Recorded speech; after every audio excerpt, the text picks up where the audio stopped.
afraid I'm not really cut out for the modern world. Hello everybody and welcome back to another episode of Modern World, and this one is a bit special because this one is all about the 90s. Now, we said a while ago, Ross, that we would love to do an episode just dedicated to the 90s. You know, there won't be as much moaning in this one, so sorry to disappoint the people that always listen to us for moaning, but we want to go on a bit of a nostalgia trip today, mate, don't we? I'll find time to moan. Don't you worry. I'm sure you'll find something, pal. I'm sure you will. But again, you know, like I said, we're going to talk a lot more about the 90s and stuff. But again, straight into it, mate. The little bit of moaning that we will do is what's your social media pet peeve of the week? So mine's a pretty obvious one, and I'm pretty surprised it's taken me this long to bring it up. But, you know, I've just found other things. So mine is something called The Family, and family is spelled F-A-M-L-E-I-G-H. Mm-hmm. They are, I have to be very careful how I choose my words here. They are a internet sensation, maybe to some people, not to me, but they obviously do TikTok dances, and there's two lads and the dad, and I just hate the whole kind of. Do you know what? In a world where there's so much negativity and horror and crap, like I get what they're trying to do. They're trying to bring a bit of positivity and light and a bit of fun, and you know, I should be really happy that it's a dad bonding with his lads. And, you know, they're trying to brighten people's day, but something deep inside of me just won't have it. I hate the dancing. I hate the kind of fake kind of when they're smiling. You know, there's people that dance and they got that fake smile. Yeah, totally great. I hate that. I hate it. It's just stupid. And the worst thing is, if you see those people that live next door to you and you saw them doing that, with the setup and a phone, three of them doing like a little dance for 30 seconds. And it's not just 30 seconds, because there's the half an hour where they're getting it wrong, or someone falls over, someone makes an idiot themselves. I just hate it. It's too happy, clappy, faux positivity nonsense.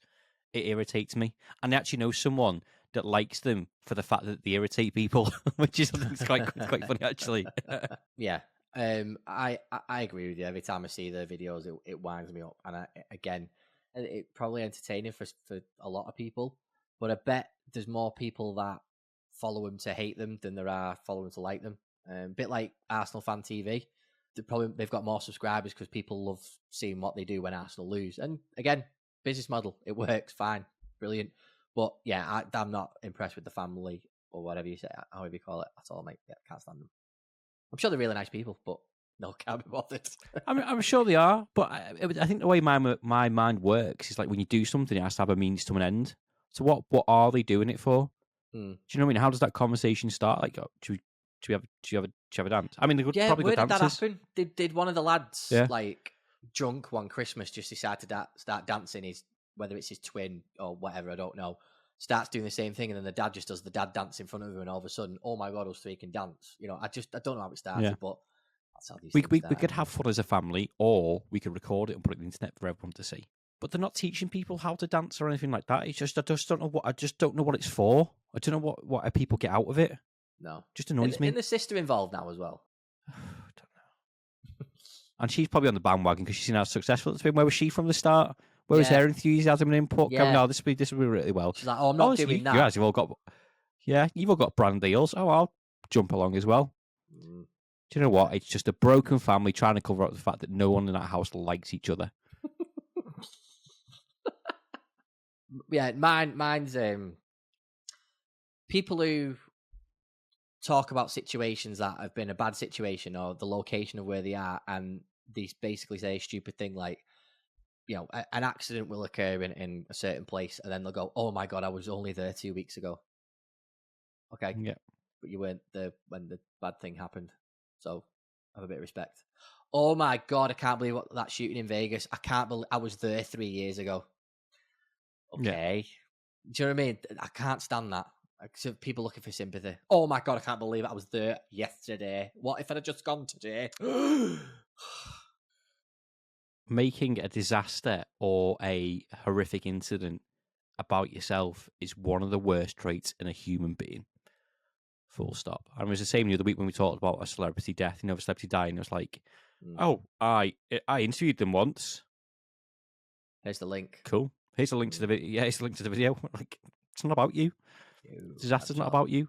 It's like, there's been a terrible shoot. And it's probably the same with the kind of like, sending thoughts and prayers on social media to people or things. It's like stupid. There's a clip from the the latest Ricky Gervais stand-up, which is on Netflix. And I think like Beyonce and someone else send their thoughts and prayers to whatever that natural disaster was. And he's like, oh, I feel like I only sent money. And it's like, because money will actually do something to like, I can't remember, it was like a hurricane or something. Do you know what I mean? To a city or something like that. It's like, well, I hate this phrase, but actions speak louder than words. It's like we can all pretend to care about something, or when you have that social media blackout and everyone puts black on the thing, and then the next day it's like, oh, look at me in the park. Here's some ducks. Look what I had to eat. Just like pretend to give us stuff. The same with the Caroline Flack stuff. I'm pretty sure I wrote about this in my piece. Like I was like, singing and dancing, think about people's mental health. And then those same people go back onto social media and just abuse people. Yeah. You can't not be a dick for 5 minutes and be a superhero. I agree. So yeah, that's social media pet peeves of the week. Right, mate. Crux of the podcast now, the 90s. We're both 90s kids. Grew up heavily in the 90s. I missed that decade dramatically. And there's many reasons why, because I just think it was a simpler time. It was an amazing decade for music. There was like 4 or 5 different genres of music that sort of debuted in the world that decade. Movies were incredible. It's arguably the greatest decade for movies, and I love my 80s films, but my gosh, there's so many good 90s movies out there. Football in general, I think, was better in the 90s when you had your sticker albums, you had the Premier League being really, really sort of like a cult thing at the, when the time, like Sky Sports was brilliant, the way its coverage was, everything was better about it back then. Football was just not away. It was everywhere. Ross is, for those people listening to us, he's shown as a Corinthian figure of Robbie Fowler. Love that. Yeah, they were 90s. Megapods. Collecting football them. Crazy, football mad, grab a power pods and play football with the left. There's another one. Football themed cereal. Football themed crisps, salt and Lineker, cheese and Owen, Kellogg's Strike, the Spice Girls, Tamagotchis, yo-yos, everything. Just the 90s, man. Loved it. Talk to me. Pogs and Tazos. Don't leave out Pogs and Tazos. Pogs and Tazos, absolutely. Getting a slammer, and you win all them Pogs. Yeah. I had a Pog maker where you basically put a magazine in the slot, and you cut it out and stuck it to your own Pog. It was great. That. Oh, nice, yeah. Just all those things. I just think, but I'm not sure whether it's one of those nostalgic things. But also, isn't it mad when you're a kid, especially when you probably get to like, I don't know, early teens maybe. You want to kind of progress to being an adult, don't you? But now when you're an adult, like I just want to be back in the 90s again, because I'm not sure it's kind of like the stress, carefree environment of 9 to 3 in school, all the time that you got off, no real internet really, especially when you kind of, from my age, from probably from up until the age of about maybe even 11, 12 sort of thing, maybe a little bit later, of those sorts of things. So therefore, when you don't have like the internet, you don't have everything else that kind of comes along with it. It's just kind of I don't know. It's like simpler times. And it's like, you knew where you were, you watched the footy, you go out and play with your mates, no stress, no nothing. You enjoy some films. What was on the telly was on the telly, and if not, you just have to go and make do. You have to go and entertain yourself. Go and play in the garden for hours on end. Go and play football with your mates. Come in when it's raining. When the street lights come on, get yourself home. It was just like, I don't know, just everything just felt really kind of basic, but good basic. But just good like, basic. Yeah. No frills life. That's what I want. I just want a no frills life of just having no stress, doing what I want, and carrying on with life. There's another one. No frills. Remember no frills when you were a kid? Quick save. No frills. Quick save. Yeah. Quickie. No frills. No frill stuff. But yeah, I don't know. It's just don't know. Just I playing Game Boy and eating turkey dinosaurs was it's where I want to be in life right now. Before they got banned. I agree with you, mate. It's a carefree existence that decade, and I absolutely loved it. And just today, just before we were recording this, I was renegotiating my broadband and my Sky deal, and it drained me, and I hated every second of it. And it's one of the worst things of adulting, as they call it. And I was just like, I can't be bothered with this anymore. I really can't. But just going back to there's no life admin when you're a kid. There was no life admin when you're a kid. No. The only life admin you had was when you got one of them secret diaries from the Scholastic Book Fair, and then it was like it had a padlock on it, or it had like the keypad in it. You open it and just writing down your diary. Those are amazing. Fun facts. Was it fun facts? Fun facts. Yeah, fun facts. File of facts. Fun facts. Yeah. Whatever. Yeah. But I'm sure people are googling now, going, "Oh, I had one of them." But yeah, like even Christmas was great because you always wanted the video of the biggest movie that came out that year. That was really exciting. Like that's just gone now. That was one of my favorite things. I remember growing up and like getting The Little Mermaid on video and Aladdin and Ninja Turtles and The Mask, Dumb and Dumber, Batman Forever. I remember really excited for Christmas because I knew I'd get those videos. And it's not a film that I watched in the cinema and then I wait 6 weeks and I've got it at home. I had to wait like 9 to 10 months before I could watch it at home. And you're like, oh my God, I've not seen this film for ages. And you put it in. It just, that for me it's one of the things that we've lost as a civilization. I love the on-demand life, but I miss that. So it's little things like that. You know what I mean? Would you rather have no internet? As in, like, not that you don't have it, as in, like, the internet didn't exist. Would you rather go back to that lifetime? I don't know, is my honest answer. And the reason why is because I just think the way our lives are for communicate. Most people wouldn't have jobs. Communication-wise, it's at the drop of a hat. It's so easy to interact with everybody now. And yeah, so on that basis, no, there's plenty of things I'd get rid of out of the internet, like social media and stuff like that. But that's for another conversation. We want to keep this as happy-go-lucky as we can at the minute. So what we're going to do is we're going to split the rest of the show into sort of sections of the 90s. So the first thing I want to talk about, mate, is 90s movies. Let's go look at 90s movies. So give me your top 5 films of the 90s. Go. Well, I haven't got 5 because I've got more than that, but I could abbreviate it a lot quicker if I just gave you the name of an actor, because it probably takes up about 4 or 5 of the films. Go on then. And you rattled some of them off before, actually. You're going to say Jim Carrey, aren't you? Yeah, pretty much. So I'd written down Ace Ventura: Pet Detective, joint top with When Nature Calls, because they're both equally as good. Dumb and Dumber came in at second. Mrs. Doubtfire was third. That's a great shout. Because it's a classic.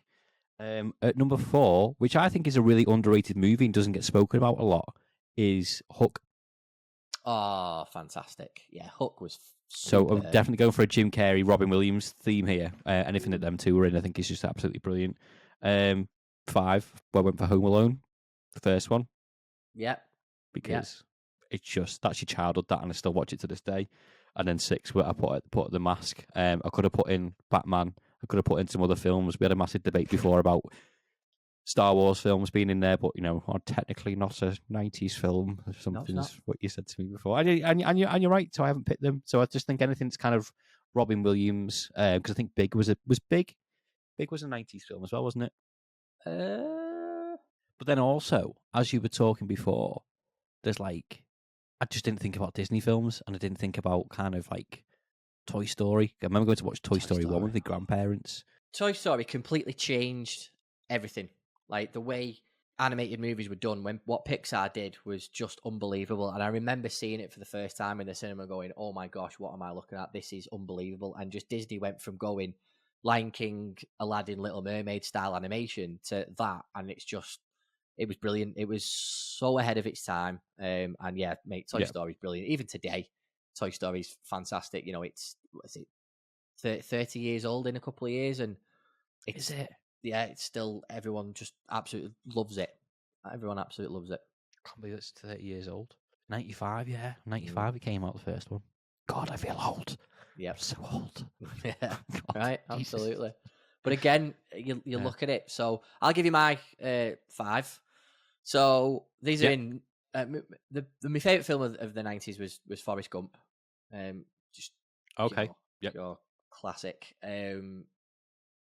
Now, if I'd have done these when I was a kid, there's a couple of here now that I wouldn't be in it. But looking back now, Silence of the Lambs is one of my favourites as well in the 90s. One of the best thrillers think anyone will ever watch. Speed with Keanu Reeves, Sandra Bullock, love that. Jurassic Park, because I just think that's just so iconic of the 90s is Jurassic Park. And the first ever Ninja Turtles movie, which again, you know, being a biased, it is right there behind me. But again, I look at that poster and I just think back to getting the cup from UCI Cinema back in the day of the limited edition Turtles Cup, and that you could take home with you. Didn't have to give the cup back. I could take it home with me. And then getting the newspaper clippings that my nan had saved when the black and white version of that poster was in it, and then getting the vinyl, just hearing that song Turtle Power again. I hear that and I'm transported straight back to the 90s. So, I mean, there's loads of others. You know, there's so many amazing films in the 90s. Like, you look at Face Off and Air Force One and Connor. Connor makes me laugh because it's on TV literally every night. But also, there's the clip from that of the little girl saying, like, my birthday's on July 14th. My daddy will come home on July 14th. Do you know when my birthday is? July 14th. July 14th, so it makes me remind that. Yeah, the good thing about the cinema was, like, it didn't cost $1,000 to get pick and mix. Do you know what I mean? Now you smuggle your own stuff in, and no one bats an eyelid anymore because it's just a done thing. Because they know. Yeah, exactly. Yeah. But, can I name a film that you've missed off, which has really surprised me? Go for it. The Mighty Ducks. Yes. Out of the three of them, Mighty Ducks 2 was my absolute favourite. But again, if you're going to put them in, they wouldn't go in a top 5. You know, they're an honourable mention. Don't get me wrong. As is Back to the Future 3, as is Men in Black, as is The Matrix. Oh, Men in Black. I could go on. Wayne's World. Matrix 90s. 1999. Wayne's World. I did write Wayne's World down and then I crossed it off. Yeah. Flubber's another really good one. Flubber. Mighty Joe Young. I'm pretty sure I cried at Mighty Joe Young. True Lies, Pretty Woman, Notting Hill. You could just go on and on and on. Wedding Singer. But you know, video game, Mortal Kombat, Street Fighter, they were brilliant in my opinion. So was Super Mario Brothers. Jungle to Jungle and George of the Jungle. Jungle to Jungle with Tim Allen. Loved that. Basketball. Mate, basketball. That's one of the greatest comedies. Space Jam. See what I mean? You just go on and on and on. Amazing, wasn't it? That's what I'm saying. The 90s was just in terms of looking at it from a category perspective with movies. In the 90s, you had like almost 20 amazing action films, 20 amazing rom-coms, 20 amazing comedies, 20 amazing adventure, 20 amazing kids films. 2010 to 2020, you don't really get that anymore. And the whole phrase, they don't make them like they used to, I think is so apt for where we are now. Yeah. Yeah. And this is a real sign of the times. The Phantom Menace came out in 99, and neither of us mentioned that because it's potentially the worst Star Wars film that there is. I did mention it to you off camera, though, when we were debating the whole Star Wars special edition. Oh, did you say The Phantom Menace? Sorry. Yeah, I said that came out in 99, because when I said we get technical, Phantom Menace came out in 99, and then you've got the special editions when George Lucas messed around with the original Star Wars trilogy, and they came out in 97. But don't count because they were originally in 77, 18, 83 respectively. So that's why they don't count. Bill and Ted, Small Soldiers. Small Soldiers is a brilliant film. And also... Good game as well, actually. Just about to say that. It was a really good port on the PlayStation as well. That was really good. But again, leading us in... I don't PC, I think. Leading us in to video games of the 90s. Mate, yeah, I miss that so much. I mean, I know everything's relative, you know, games now like 80 to 90 pound and they were like 35, 40 quid back then, but you know, everything's relative. But gaming was just at its sort of like, I mean, I think gaming's peaked, but when I say it's peaked for a long time now and it'll never stop because like we talked about before, the internet is just huge now. So I think gaming's always going to be at the top of everything it does. But what I do miss about it is the build up for any game that used to come out. So, you know, getting a Super Nintendo for my birthday, getting a Mega Drive, you know, a year later. And when the first PlayStation came out, I'll tell you a funny story about gaming there. When it was time for my new console after my Super Nintendo, I had a choice between the Sega Saturn and the Sony PlayStation. And I was one of the stupid people in the world that chose a Sega Saturn. And then within 12 months, I traded it in and ended up getting a PlayStation. And lo and behold, the one good advice my stepdad ever gave me in my life did say to me at that time, get a PlayStation, the better. And I thought, I'm getting a Sega. Sega been around for ages. So you got a Sega Saturn just to annoy him. Yeah, but he had the last laugh, really. But again, you get the PlayStation, you put the memory card in. And I remember taking the memory card to school. Do you remember doing this? You take your PlayStation memory card to school because your mate was further ahead in the game. He could copy over his save to your memory card. And I was like, oh my God. And like playing Metal Gear Solid for the first time. And like, remember your parents would come home and go, here, there's a fella at work who can get your PlayStation shipped. Do you want to do it? And I'm like, I was about to ask you that. I was going to ask when you got it. Did you get it shipped? And he comes home with a list, doesn't he? He comes, right, there's a list there, $5 a game. Pick which ones you want. Nice one. Yeah. It's unreal. I remember, I've still got my Master System from when I was a kid that still works. Love it. And I've got a mini PS1. But I remember like the first couple of games I got for PlayStation, and it was like Tekken 3, Gran Turismo. I think we had like some game called Fade to Black and a couple of others which we didn't kind of really play. But as soon as you get into that stuff, it's just like, I don't know, it's that kind of introduction to video games. And the mad thing is now, especially with things like, you go back further than kind of pre-PlayStation, didn't have memory cards. So, like, you play Sonic or something, you couldn't save it. You had to commit, or just, like, you'd play the same levels over and over, but you never ever got boring. And I think, what else did I had? Batman, I had, right? And I've played them in the past, say, year or so since. I don't know how I played them when I was a kid. Because they're solid, they're ridiculously hard. They're so difficult. Same as a PlayStation 1. I was playing ISS Pro a couple of months ago, and I played 10 minutes and thought, I can't do. How did I play this? How did I play this game ages ago? It's nuts. And like the Batman game on Master System, there's two different ways you can go. So it's like you walk in, it's like, the top bit is the easy bit, and if you go down, it's like ridiculously hard. You can't do the top bit. I know. It's impossible to complete. It's all relative, isn't it, how it works? I mean, I'm sure in 15, 20 years we'll be playing video games, we'll be like, how did I do those ones back then? Because they're probably all going to be hands-free in virtual reality back then. But no, I just miss those days of saving up your pocket money to get an amazing game. And I had a PC for the latter part of the 90s, and got like PC games used to come in big boxes. So I remember getting Grand Theft Auto when I was in 97, and then the original one, and I've still got it now, and I just remember that thinking, oh my God, this game is incredible. Because my best mate Carl he had it for the PlayStation, and he rang me up. He said, "You coming round my house tonight?" I was like, "Yeah, I'll come round." We got back from school. He's like, "Come round. I've got my brother's got this game. It's dead good. You go around nicking cars and everything." And I'm like, "What?" So sold. Went round, and there's this top-down 2D thing, and I'm going, "This is amazing." And then ended up getting it for the PC. Cause I didn't have a chip PlayStation then, but like even Grand Theft Auto, and I look like that phenomenon of what Grand Theft Auto is now. I mean, we're 20 odd years later, and it's only on its fifth iteration, which is incredible.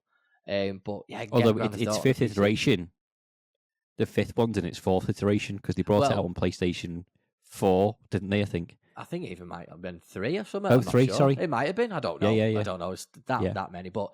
That's my point of like opening your PC, putting the disc in, sliding it in, it loading up. You had to install it, and I mean, to be fair, you got to do that now on console games. You want to install the game before you can play it. You can't just put it in and that's it. And that's the thing as well. That annoys me. That's actually a good pet peeve. Is you get a PlayStation game now, and you've got to put it in the machine, and it's got to install for 25 minutes at least before you can actually play the game. Or you start the game and you can't play the full game straight away because the rest of it's installing, so you just get a little bit of a taster, which is frustrating. Whereas back then, stick it in, press play, off you go. Or before that, if it wasn't working, you take the cartridge out, give it a blow, put it back in. It's working now. Yeah. We used to wipe the discs as well. You used to get kind of like scratches, particularly PlayStation 2 was bad for this. I remember it just might have been a matter of times that we played it. I remember like playing Pro Evo and Grand Theft Auto on them. Like you get them, and you'd have to like go breathe on it and then wipe it on yourself. And I had a little knack. Some of the games didn't work, so I sprayed aerosol on one because it was like desperate teenager, and then it cleaned the disc and it started working again. So got a bit more time out of it. But to your point, you also used to buy a game and you used to get the full game. So it was 30 quid for the game, but you had all, there was no online stuff. You just had access to everything, and you play the game. Whereas now it's changed from campaign being the kind of main operator to like online being it, because they want you to spend your money on it. Yeah. But like we had a PC for ages. In fact, we had 2 PCs and we had a PlayStation. So me and my brother would like play like, I don't know, go on a PC and play like Champ Manager or whatever it was. But we also used to play like loads of MS-DOS games as well. Oh, brilliant. So like there's like Spot and go-karting and is it RoboCard? There was just like loads of like different MS-DOS games, and they just load up like they're free. So like keep yourself busy. But it was just like, yeah, I had little friends because I used to play video games, and it was brilliant. And listen, like now. There's nothing wrong with this.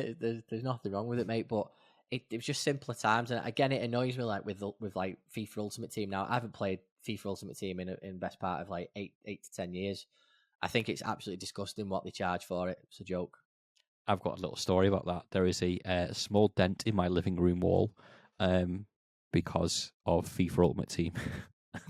Jesus. Honestly, right. I didn't play it for years and years and years, and this is the part of the reason why I don't play online anymore.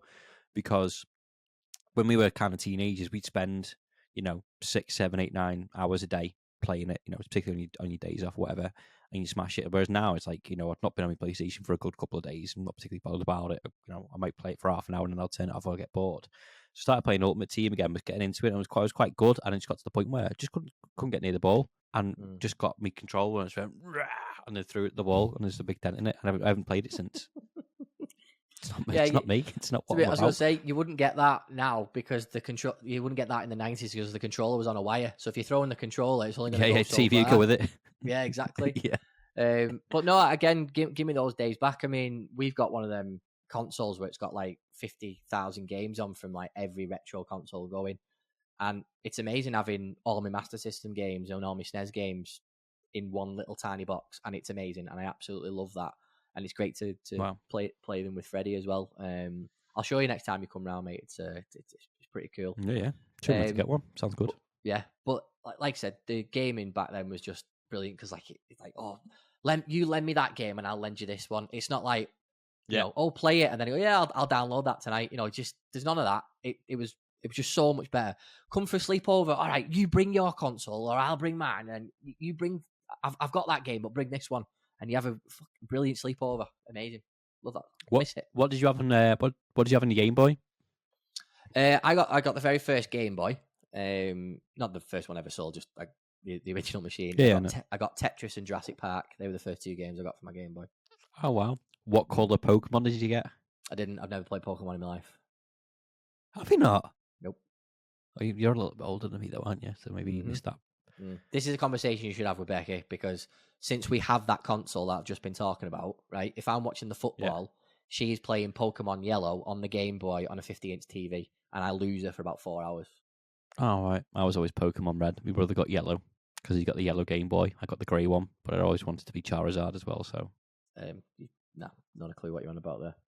All I heard was Pokemon. Oh, no, there we go. Yeah. So is that your favourite video game of all time then? Pokemon? No, nowhere near. No, it's definitely got to be the Grand Theft Auto series. Maybe not in the 90s. All right. Well, what's your favourite 90s? So video game 90s. What is it before we move on? What are you thinking? Oh, Sonic. Sonic. Okay. Yeah, it's got to be Sonic. Tell you what I was partial to on the Master System. Michael Jackson's Moonwalker. Really love that. Great game. Never played that or heard of it. It's fine. Okay. In fact, if you still got your Master System, I still have the copy of Moonwalker on the Master System in this room right now. So I'll lend it you, mate, next time I see you.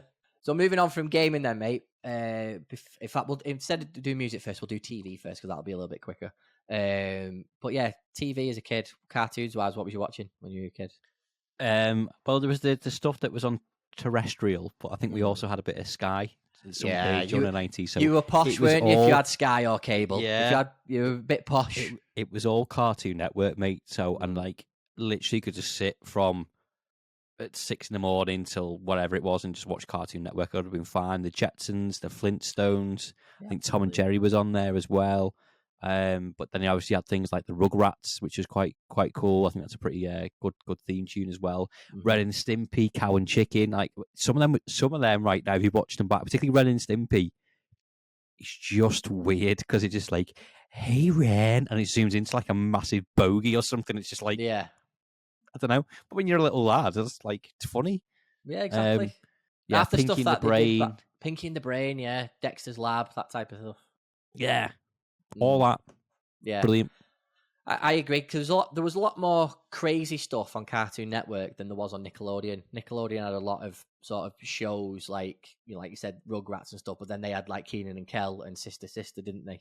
Yeah, Sister, yeah. Oh, Keenan and Kel. Keenan and Kel. Who loves orange soda? Kel loves orange soda. I do. Ooh. You've missed a line, but that was the final line. That was the final line. You've missed the "is it true" part, but it's fine.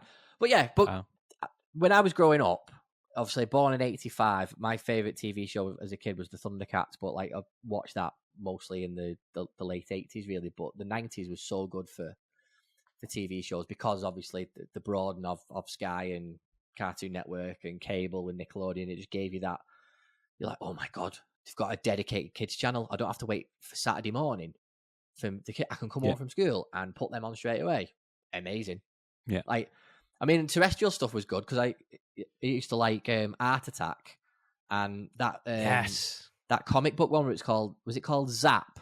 And then there's like different Zap segments. Was class. There's like the Handymen and Cuthbert Lily and that black-haired girl who was a little shit. You know what I mean? I can't remember what she's called, but yeah. Or the French painter, and he never said a word. He just go, oh. Well, can I give you a bit of trivia about him? Is he dead? No, it's Neil Buchanan from Art Attack. I gathered that. Oh wow, I didn't blow your mind, did it? Yeah. But yeah, again, just loved it for the 90s TV. You come home from school, stick the telly on, you'd be there for a few hours, have your tea, bosh, done. Even stuff like I used to watch like Sabrina the Teenage Witch, just like random stuff that like you'd never watched. What was the one with it's had the actors are going a bit weird and stab someone. Just going a bit of a downer now. A downer. What are you on about? So Americans and they were in school, like by a beach. I'm sure one of the lead guy was called like Zach or something. Oh, Scooby Doo was a good one. That's not what I was talking about. I was going to say it's not Recess. No, it'll come to me. Right, don't know. But another few that I watched was I didn't really watch Saved by the Bell. I wasn't really bothered about that. That was it. Are you on about Saved by the Bell? Saved by the Bell. Oh, you're on about Screech. The dorky Screech. Screech. Yeah, he did that. Yeah, That's the one. Yeah, he did that. Yeah, sorry. There you go. No. Between me and you, we can conquer the world. I remember Real Monsters, which I thought was really cool. That was on Nickelodeon. But the one thing that I can't believe I've forgotten about it, which probably was my favourite show of the 90s, was the Mighty Morphin Power Rangers. Oh, yeah. Like that. Had them on video. And the film. And the film, oh my God. Yeah. I must have gone to cinema about 4 or 5 times. What was the first film you went to go and watch? At the cinema? The first film. Yeah. I'm pretty sure it was The Little Mermaid. Okay. And to be fair, that's classed as an 80s movie, because I think that came out in 89. Okay. But yeah, I think that was the first one I watched. That's the first one I really remember. I remember going to the cinema as a kid to watch Little Mermaid and Home Alone 2 at the cinema. I vividly remember those two as being the first, but I do really remember going watching Ninja Turtles at the cinema. But I think Little Mermaid was the first one. What about you? Nice. So I can give you an example of proper 90s nostalgia here. So mine was for a friend's birthday party. Adam Garside, must have been about 5 or 6, definitely in primary school. Went to McDonald's and had a party there in McDonald's when he did birthday parties. We'll comment on this before or after the film, but it was ABC Cinema. Right. Is where we went to. And the first film that I went to watch was Spice World.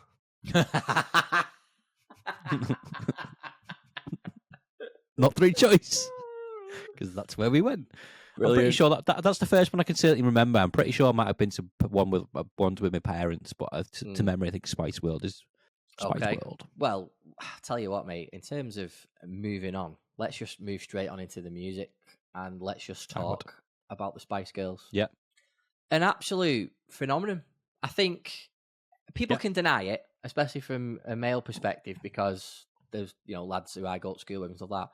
I think we all bought at least one Spice Girl album back in the day. I know I certainly did. I bought their first album. Probably. I definitely had the first album. Yeah, maybe my brother bought it, and I just pinched it. But like you said, they were a phenomenon. But also, like, I must have been, 6, 7, 8. Maybe a little bit 9. But like, your first crush was probably a Spice Girl. Do you know what I mean? Just about to and say everyone that, had mate. a different one. Who was your favorite? Which one? I know. You go first. You go first. Who's your favorite? Mel C, Sporty Spice. Yeah, that was the one I chose as well. Still on it. We went to what might have been like a Safeway or something when we were kids, and went shopping with my mum. And had these like little books, and they were only like kind of like this big, like pretty small, and they had like individual ones for each Spice Girl. And like, sounds pathetic now, but me and my brother were like, "Oh, can we have one? Can we have one?" And he liked Baby Spice, and I like Mel C. He's like, I get him, but don't show your dad. And then my dad came in from work once, and he's like, he just walked across the landing. And me and my brother had these books, and he was like, well, Mum said don't do it. And he was like, oh my god, it's like, so we tried to hide them, but then he got onto us, and he's like, what have you got there? And she's like, must have thought like it was we've robbed something or like it's something inappropriate. Or yeah, it's like it's just a booklet on Mel C and Baby Spice. It's just like, sorry, it never happened. And he never said it. He never said anything. It was just like the sheer panic. Like when you're a kid of getting told off by your parents, you know what I mean? Yeah. So yeah, that was a fun memory. So I'm not sure it was like disappointment of like, oh god, like why have you got a book on a female band member? But that was the thing though, mate. They were a phenomenon. They really were. You know, like you look at the music channels back then. Do you remember the box? Music television, you control. Oh yeah, you phoned up and asked, your favorite video, and those were the days for that as well.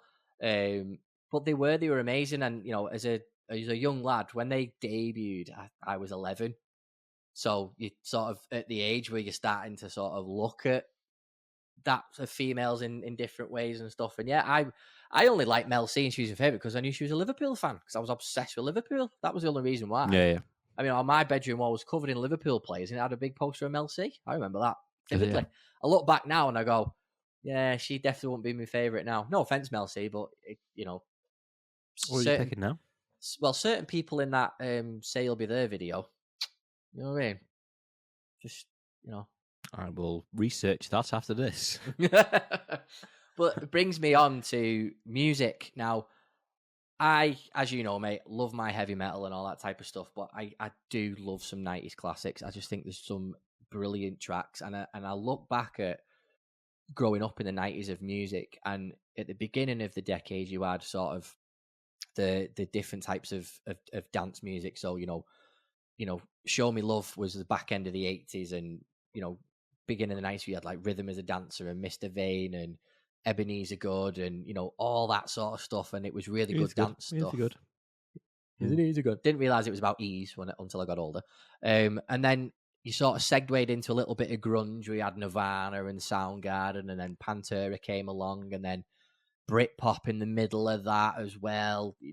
Blur, Oasis just took over. You had some random stuff thrown in there as well. And then by the end of the decade, I'm listening to Limp Bizkit and Korn because nu metal is just taking over the 90s. And I'm saying it now, mate, I'm like, I'm going to go make a playlist. I'm going to make a playlist of all my favourite 90s stuff. But you had some shite in there like Mbop. But again, it's a classic. I find myself on Spotify having a look at 90s playlists just for that reason. Because you're right, because it's so diverse in what the content is, but like sometimes I'll search 90s dance tunes because like there's some like you said there's some proper bangers there, but I also quite like the one hit wonders of the 90s. Mbop or is it Eiffel 65 and Blue? I'm pretty sure that was maybe PJ and Duncan. Let's get ready to rumble. Yeah, there's absolutely tons, but I find I do that now anyway. My music taste is very much stuck in the 90s and doesn't get past 2008. I don't think. Before we recorded this, do you know what I was listening to? Grand Theft Auto Vice City playlist. Which you know is 80s. Yeah, brilliant. But it was just like, it's great. It is. It really is, mate. And again, like I said on the pod, didn't I, a few weeks back, that boy bands of the 90s were a guilty pleasure of mine. So I look at like NSYNC and Backstreet Boys coming out back then, and I just think that, you don't get that type of stuff anymore.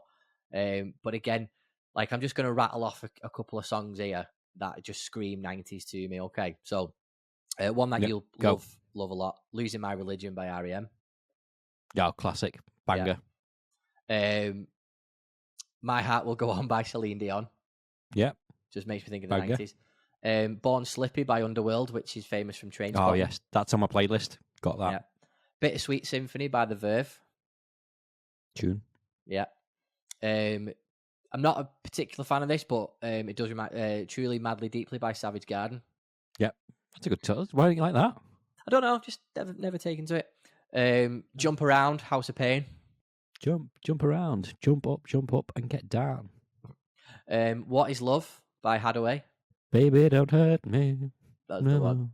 I just think that is just brilliant, and I love. That's one of my favorite dance songs of the 90s. But so is Marky Mark and the Funky Bunch. You know, Good Vibrations.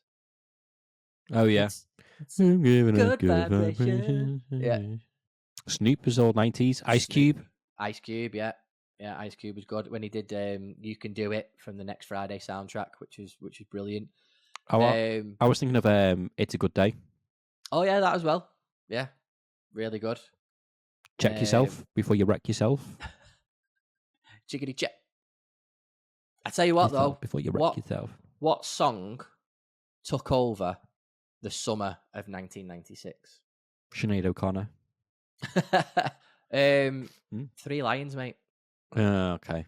As much as we are not fans of that song, but again, if I hear that, I am transported back to the summer of 96. Now, I didn't do this on purpose, but I am wearing a Euro 96 football top from the Czech Republic. But that was the first football tournament where I really, really cared about England, so to speak. I just really enjoyed the aura of the atmosphere of the tournament. But again, I'm not a particular fan of 3 Lions, but it does transport me back. I'm the same, but with the New Order one. You've got to hold and get, but do it at the right time. You can't be slow or fast, but you must get to the line. They'll always hit you and hurt you. Defend and attack. There's only one way to beat them. Get round the back. Catch me if you can, because I'm an England man. And what you're looking at is the master plan. Yeah. Well done, mate. Thanks. I wish I was more prepared for that. Yeah, I like that. I like that song. But then again, something that you kind of just triggered there was a kind of like, that's a classic. What was your first kind of football tournament? Mine was like France '98. But then, like as you were talking, it's like you get all the World Cup stuff, like with your Mackey's Happy Meal and the bird that came with it, and you get like a France '98 frisbee or just some crap that came out. But or Coca-Cola glasses. Yeah, all plays into it. Yeah. God, I wish it was in the 90s. This is what I mean. This is what I mean. As much as we hate that song, I'm transported back, and when I made that made them documentaries about the 90s and stuff. I'm thinking like what songs to put in the soundtracks and stuff, and Baby Bird, You're Gorgeous was a one-hit wonder, and that was a banger. You know what I mean? I loved it. We used to sing that to waiters that weren't very good because we used to sing "You're Gormless." Because you're gormless. Yeah. This is right. This is your last song in that job. But yeah, and I tell you what was really good as well in the 90s. And again, we're going back to video games, but what we didn't talk about video games wise that came out in the 90s, which we're not going to go into detail because we're passing out, but it's linked to music. Tony Hawk's Pro Skater. That was an unbelievable video game, but also an unbelievable video game soundtrack. Yeah. And do you know what? Well, it's quite good now because they've remastered the Tony Hawk's game, so you can obviously play the first 2, I think it is. But now, if you got your PlayStation, you can obviously put Spotify on there, so you can just play Spotify off your phone, connect it to your TV, and then you can like turn the music off and whatever it is. Like Grand Theft Auto now, I don't really care about it. But I'll play the new Grand Theft Auto, or the latest Grand Theft Auto, with the Vice City soundtrack on it. Because I can.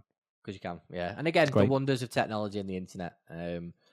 So the next part we're going to move on to is just tech, internet of the 90s and all that sort of stuff. So obviously, we briefly touched on it before about the internet and how it was the sort of the baby internet. And it was back in the day where the internet was advertised and you'd get a magazine and at the back there'd be like a 99-hour trial with AOL as a disc that you'd shove in your PC and you'd get 99 hours worth of internet to use. Or then you'd sign up and it was like a penny a minute. Or then your house would be connected to the PC and this massive long cable that would go all the way around your house, and you were buggered if your PC was upstairs. This cable that went all the way down around your house, in the garden, through the sewer, everywhere, and plugged into your telephone line. you log on the internet, and all of a sudden you hear a scream, "The internet's gone off! What's going on?" Yeah, because someone just picked up the phone. Someone would ring your house, and it'd be engaged, and you'd be like, "Yeah, they're on the internet. That's why we can't get through." We'll call you when he's finished on the internet. The other thing is, right, and you'll understand what I'm saying when I say this, is because of the dial-up connection and the noise, you could never sneak onto the internet. No. Why would you want to sneak onto the internet at your age, Ross? Just research. But then even the research was bad because it was so slow. Like, let's say for example, when I was looking for a photo of a footballer, it would take ages for it to load and would go from like top down. And by that time, I may have lost interest in looking for that footballer. Do you know what I mean? Or the 20 minutes that passed, my parents had come back from the shop, so I had to stop looking for footballers. Yes, absolutely. You should have stopped looking for footballers. But you are right, like you said, the download speeds were awful. And I remember when we got broadband installed and it was like 2 meg, and I was like, "Oh my god, that's so fast!"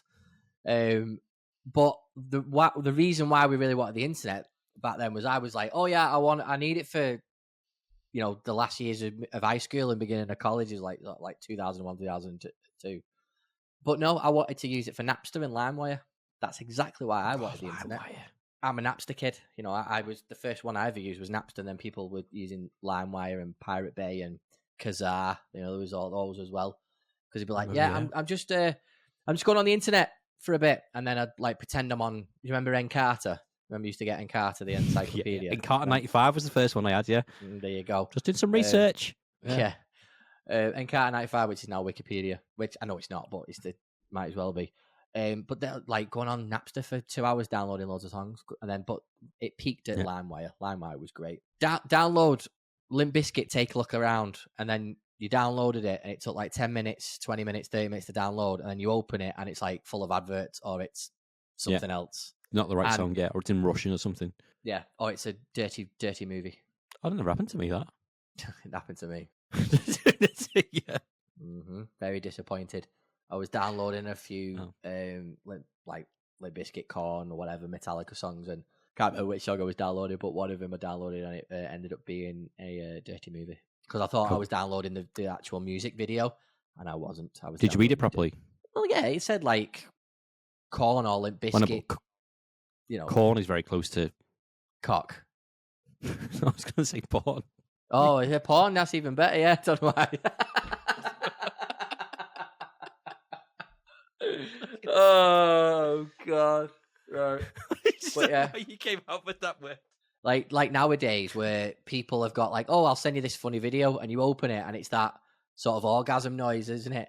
And it's not embarrassing anymore because everyone's fell foul of it. Everyone's fell guilty. So it's not really like "Oh my god, what's he watching?" anymore. But that was it. That was the old school thing. Now that happens in 0.3 seconds. Back in the day, that took 30 minutes to download, and I'm well excited to watch the new video from one of my favorite bands, and I get bloody porn, fuming. But yeah, like I said, you look at the internet now, and it's a vast difference to what it was back then. And again, you go on the dial-up thing. That's all a thing of the past. And I love the YouTube videos of kids reacting to stuff that we grew up with, and they're reacting to the internet. So there's wasn't one video, that long ago though. I know, that's what frightens me, and this is how quick technology moves. But I remember seeing a video of them where they loaded up an old school computer with Windows on, bottom left hand corner, click start, Internet Explorer, and they said to the kid, right, get online. And they were just obviously struggling to get online. And yeah, there's stuff I miss. Can I share a conspiracy theory with you? Yes. So I'm not really into conspiracy theories. I've got one or two, but that's for a different podcast. I think that two things. I think that they have more advanced technology for things like broadband. Okay. Like way ahead of what we have now. And they don't release it because if they give us the best of the best, they can only charge a certain amount. Whereas they go, oh, we've got broadband, or we've got 5G or super fiber broadband, and then it's going to be super duper fiber broadband, and then something else gradually it will get better. And I think it's the same for things like video games and video consoles. like look at some of like the advancements in technologies and things that we use for like military and war and AI and all that kind of stuff. It's like it's mad how far ahead it is. But I'll tell you what, I'm not going to give you PlayStation 6 and then we can't better it. I'm going to give you PlayStation 6, 7, 8, 9, 10 in little drips and drabs, but it's an improvement on the last one because I can get more money out of you. Yeah, That's I mean, conspiracy theory. It's. I don't think you're far wrong, really, mate. Because I mean, I worked in the mobile phone industry for 15 years, and I worked on the front line and behind the scenes stuff, and you can see that they're already on the front line. You're not a bloody NHS doctor, mate. You're just working O2. Can I just say something? One second. When you work in a phone shop, when you're dealing with people's monthly bills and they're coming in screaming at you, left, right, and centre, or they buy a crap phone for the kid and it's ruined the Christmas and that. Listen, dickhead, you are on the front line. Trust me. Okay. Trust me.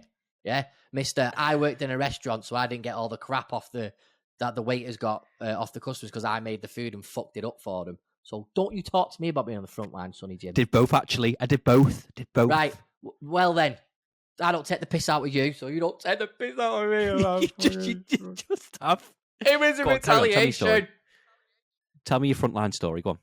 No, you've spoiled it now. I can't wait for that next thing. Do you know on the advert for the army where they've got the guy and he's covered in like fake hedges and he's got like the things on his eyes like that, and he just turns and goes, "Can I help you with your bill?" Yeah. But going back to my point, it basically whenever phone comes out, they're already planning the next two ahead. It's ridiculous. They've already made them. They're already ready to go because if they've got to make a change, if consumers don't like a certain aspect of it, they can change. If they bang them all out at the same time, they're going to lose money. So, but I think conspiracy theories, it's right, mate. I think people who sometimes we're not ready for the advances. We're not ready for it. It's why they can roll it out so quickly. Think, oh my god, we only had 10 megabyte broadband last week, and now all of a sudden we've got 25. Oh my god, they've got it already. It's all there. They don't think we're ready for it. I think that's a good point, though, of not being ready for things, because I still think there's an argument of the advancement of technology. There's been little education on how people to use it. I think that's why you have one of the problems with what social media is now. Like, you get it, and just like you said, get a phone. Everyone gets a phone. Everyone uses it in the same way. Everyone copies how other people use it and what they do and that sort of thing. But there's no education on how to use it properly. I said loads of times, social media is antisocial. No one wants to have a conversation in it. And it's meant to be this great big thing and it can connect people from around the world and you have conversations. But it can't because everyone's a dick. Yeah, it's true, mate. It's true. What bits of technology from the 90s do you miss? Like, I miss my CD player and my mini disc player. I know my mini disc player was sort of like early 2000s, but I miss that. And I loved it when everyone got a Tamagotchi because I thought that was amazing. And yeah, Tamagotchis was like one of those things they were almost like one of the first mobile gaming things, weren't they? Really. And like if you had two, because I was my brother, like I think he had like a T-Rex and I had like a gorilla or something, but you could make them fight each other and you had to feed them to keep them alive. And maybe it was the first bit of responsibility as a kid as well. I think that's a really good one. But also, like, you had things like a Walkman, and whether it was like a tape or like particularly like a CD player. Like, I don't miss it because I can have like as many songs as I want on my phone now, which is why that's great. But also the nostalgic kind of reverting back to original things. Like, you have to carry a thing around of like, but you can only have like one album in it. Do you know what I mean? Yeah. You could have one album, and there's a massive CD thing that you never had a pocket to fit in, so you had to carry it. You had headphones like these. Do you know what I mean? Things are simpler now, but I also quite like the old kind of things that kind of creep back and things go in cycles. And I know like records came back for a little while, and I think we're starting to see that with maybe tapes and stuff now. But no one buys CDs and tapes anymore, really, do they? It's sad. It's really, really sad. Yeah. It is, because I'd still love to have, a physical CD of I used to like reading the notes on the inside of the album, stuff like that. It's a shame it doesn't exist anymore, which is sad. Right, mate, before we go, we put this out into the Facebook group and we got quite a lot of responses as well. So I'm going to rattle through these and we'll have a giggle on these as well. So I basically asked, like, the 90s, what was a great decade? What do you miss? Or what did you hate about it? So I'll go through some of these for you. So Ian Young said he loved British indie music and football kits, and he hated the fact that Liverpool were pretty shit. Which I think is a bit unfair because we weren't that but we just weren't winning anything. So Katie Brooks agrees with us that she misses the Spice Girls. I don't miss them, but they I miss those days of listening to the Spice Girls and all those days being in school. Charlotte Maxwell said the same thing. James Smith said Oasis when they were together. That's what Oasis. I miss. There you go. Yeah, Oasis. When they were together. Yeah. I think a lot of people now, you weren't old enough to go and watch them, but you definitely buy a ticket now, wouldn't you? You know, to go and watch them. Yeah, 100%. Yeah. James Smith says Euro 96, what a summer. Andy Bradley said Robbie Fowler. Daniel Bishop said he loved Spirers, the chocolate bar. Should bring them back. Okay. I thought you meant spirographs when you said that initially. Spirographs. Never had one, but I always loved it. Loved the advert. Becky Pearson says the fashion was shocking, and yet now it's making a comeback, which is certainly true. There's a lot more 90s fashion creeping in. Can I throw another one out? Yep. Circling thing is in the Hourglass catalogue for Christmas. Oh, mate, yeah. Never got that, Mr. Frosty. No, didn't get it. Me neither. Never got one. An actual fact, I never got one, and I mentioned this to a friend of mine a couple of years ago, and you know what? He got me one. Did they? Yeah. Yeah, he just came round one, like just after Christmas and got your present. And what is it? And it was a Mr. Frosty. I thought, oh, what a guy. Oh, that's class. What a guy. Yeah, what a nice person. But yeah, I've never had one as a kid. Who had one? I don't think anybody had one. None of my mates had one. There's people out there. Is there? They definitely sold. Yeah. Oh, yeah. Stretch Armstrong, never got one of them either. Oh, Stretch Armstrong. Brilliant. So good. So good. I got a guy like Connects and Meccano. Connect. Yeah, they were them. good presents then. They were good presents. Mm. Stephen Green has said video games like the Mega Drive and the PlayStation 1. Sarah McDonald says she loved Take That, and she says she hated what she did to her eyebrows. Why so thin? It's really true that so many girls in the 90s would pluck their eyebrows. They were just like a line. I remember one girl shaved their eyebrows off and just drew them on. I was like, oh my God. Pretty sure we still do that now. Yeah. James Smith back in, and he says getting a demo disc in your PlayStation magazine, swapping football stickers with your mates, and getting 6 weeks off in the summer. Swap's got one need. Nick Sheldon has said football scores on teletext and then ringing the club call to find out the latest transfer gossip for £1.50 a minute, and then denying it when the phone bill came through. We've all been there. All been Definitely. What's his phone bill? It's football. Honest, it's football. It's football. Amy Natasha just said just being a kid in general. David Rolland has linked back to our LimeWire conversation, and he's just put in the end mp3. You know, in the end. Oh, nice. And he's just put guaranteed to pick up your PC. Yeah. So true. And then Rich Addis has put he's hated someone picking up the phone and interrupting my LimeWire download that was on 98% after 3 hours. Brilliant episode that. Loved talking about the 90s. I think for the rest of the day now, I'm going to be listening to 90s music, and then I'm going to be playing on retro games all night. What about you? I'm going to do exactly the same. I might even order a pizza. Oh, brilliant. Love it. You filthy animal. Right then, on that note, love you, pal, and I'll see you next time, mate.